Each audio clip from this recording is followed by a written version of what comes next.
story about taxes and regulations, bringing businesses back into a state like Connecticut, really warmed my heart, and I appreciate that there's people out there who share that viewpoint.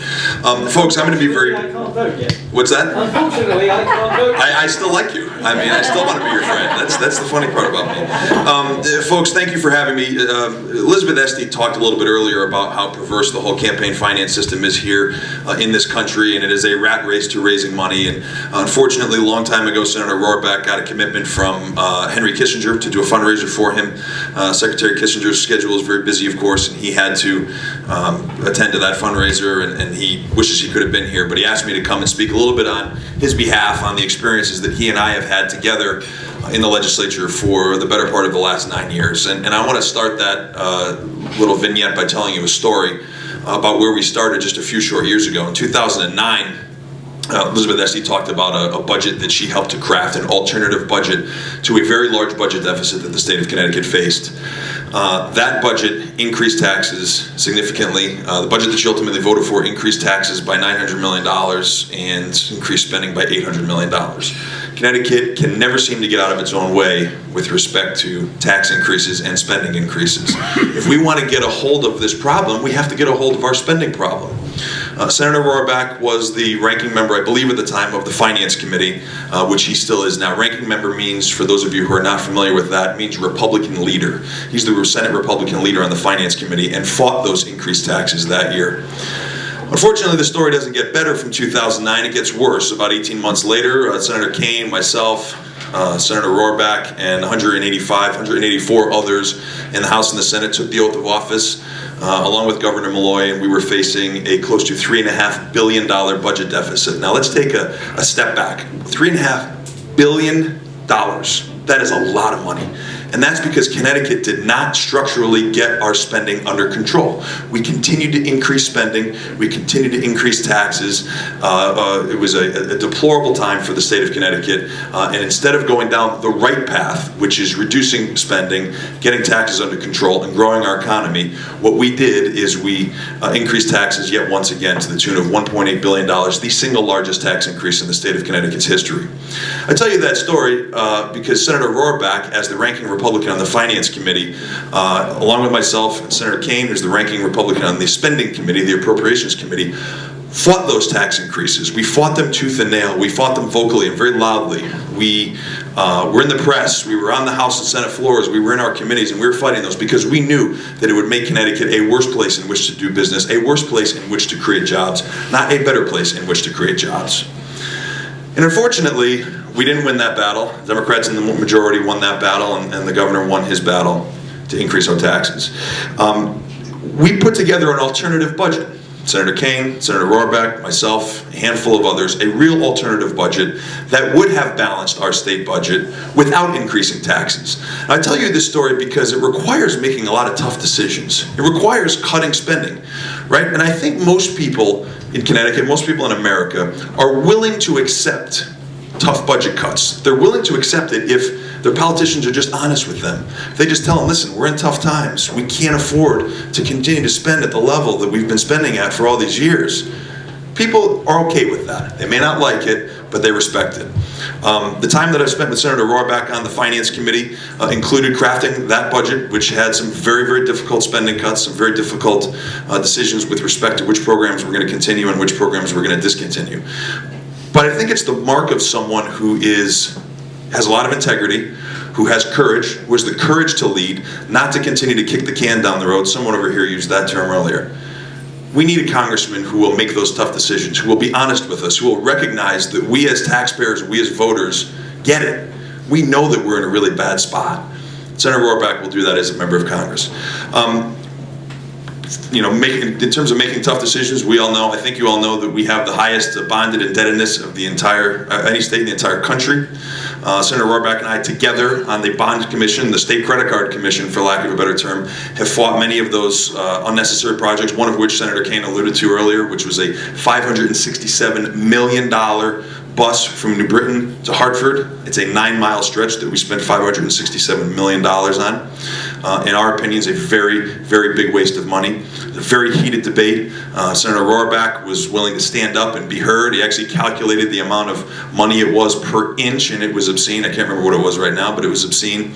But again, he was willing to stand up. He was willing to be counted. He was willing to be heard. And at the end of the day, he's one of those people who, as you may have seen, did I get cut off? As you may have seen through the TV ads, through the press over the years, he's independent. He's willing to work with people. He's willing to reach across the aisle. Last night in his debate in Torrington, he mentioned that, it's a great point, that you're a Republican in the minority in the state Senate and the state House for the last 18 years. You have no choice but to work with people. He learned how to negotiate, how to work with people, to find common ground on issues that are very polarizing, like taxes and spending and job regulations, that we're just not going to find common ground on. He understands we'll go our separate ways. But what he understands more importantly is that there are many areas of common ground that we can find. And he's been very effective at that in the last 18 years. And I've been fortunate enough to witness that as his colleague and friend for the last 9 years. So, having said all of that, I'm happy to take some questions, but I also don't want to put words in his mouth. In this day and age, we have cameras and trackers, and I would hate for somebody to misinterpret something that I said on his behalf. If he wants to say anything, he can certainly say it on his behalf. I will relay any questions to him as well, and we can email them out. I think we have somebody who can send maybe Joyce an email with answers to any question that somebody has, but I'm happy to take any questions and try to answer them as best I can. Don't send me any emails. Go directly to Roraback's website with your questions. Is that okay? Sounds good with me. Okay, I'm all done tonight. Are there any questions? I'd just like to follow up, and to be fair, Elizabeth was here, maybe I boxed him a little bit, but equally I contacted Andrew's office. I got a response, got some information, got an opportunity to meet down at the Chamber of Commerce, meet him. I went last night, saw his presentation, talked to him for a little bit afterwards, very little bit, he was very busy. But my point was, what I'm bringing out is that little tape that he brought out, which is, say a prop, but it has a very significant point to it. It's a physical, tangible, something that somebody made. And in my case, and the issue that I brought up earlier, is there are physical issues. We made parts. And the literature and the correspondence going back and forth that I'm trying to break through to Washington is anybody can write a paper. And so you get this paper chase back and forth. Similar to his tape. The products that I brought to Chris Murphy's office, his office got to see the devices, but it still didn't register that this is real. And somehow, again, I just want to make that point, is that your office so far, or Andrew, I know he's not an elected official, and it's all, hopefully he makes it, or somebody makes it. And I'm not really a Republican or Democratic in my position. I'm just looking for help wherever I can get it at this point. Well, I would like you to take that message back. I will. Right, and that, thank you so far, and I'll be happy to, and I can't speak for, do you live here in Woodbury? yes. Okay, well, I can't speak on that issue, and I'm not even familiar with the substance of the issue, right? But, I'll assume that Elizabeth, in the 2 years that she was in the legislature, was good with constituent service and got back to people and that sort of thing. Most of us are good at that, so I know that Andrew takes that very seriously. I think Elizabeth does as well. I know that she has some folks here who will probably relay that message back to her, although you did have the opportunity to ask her that earlier, right? And Senator Roraback, always been good at that. I'm happy to relay that message to him. In fact, if you have something you'd like to write down your name and information, I'll give it to him personally. Andrew's, manager has my name, my number. I've also met with him for a little bit. I did a follow-up, so we're in good shape right now. Thank you very much. Just wanted to thank you, and I wanted to be fair to both parties. It's not like I'm giving favoritism. Thank you. I was hoping Chris Murphy could be here in person so he could look at his own letter and respond personally, but for whatever reason, maybe I'll see him on Tuesday. Are there any other questions here? Yeah. Chris Lau. There's almost no politician on the face of the earth that doesn't say we should reduce taxes. However, the fact of the matter is we have an aging population, a smaller percentage of whom are working and actually either able to pay taxes or in a position to pay taxes because of reduced income. And that same population is going to need increased services. I just don't, to be honest with you, I would find it refreshing if sometime a politician would say, you know what, folks, we're going to have to pay the bill. People need help, and it has to be paid for. I mean, how do you plan on doing all that?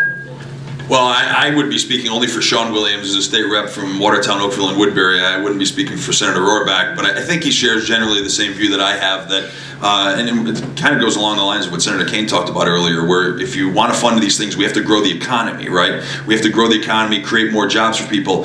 A few months ago, 360,000 people gave up on looking for work. The same month, we created 90,000 jobs. Think about that. 4 times as many people gave up hope than were actually able to find a job. So there are certain ways that we can do that. We've seen proven methods in states that have driven jobs and driven businesses out of their state by sucking all the wealth out of the economy. We've also seen examples, not just in this country, but in this world, where jobs and economic growth happen because we reduce taxes and we reduce regulations and encourage businesses. So there's 2 very different approaches to how you can do that. One approach has been proven to work, one approach has proven not to work. Here in this country, we continue to have massive unemployment and massive numbers of people exiting the workforce. I don't know if you know anybody who has given up on finding a job, but that's pretty bad when they give up hope completely.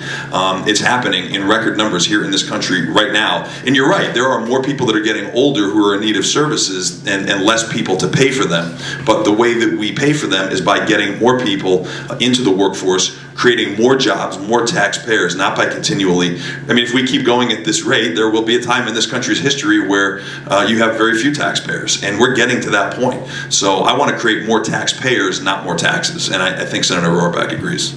Joyce.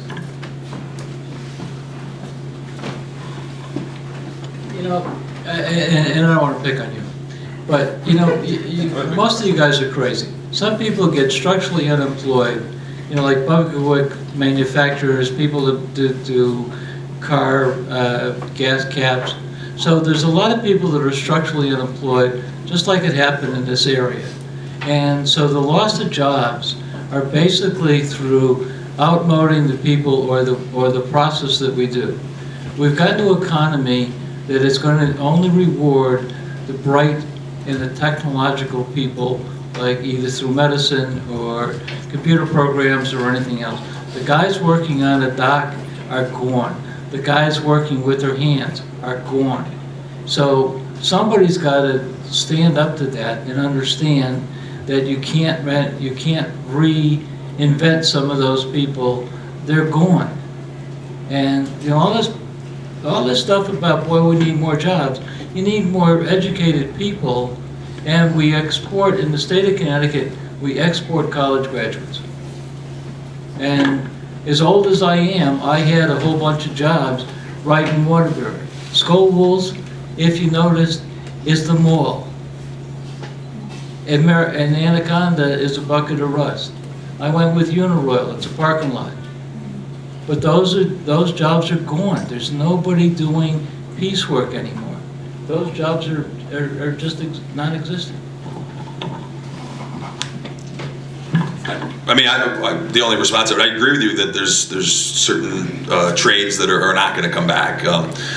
Again, I would bring it back to growing the economy, finding more opportunities for those people, and not forcing those companies to close or to move based on regulations, taxes, energy costs, and insurance. There's a reason why they're not here anymore, because we can't compete globally like we once could. So I guess I would leave it at that. Okay, that concludes the night. Thank you, everybody.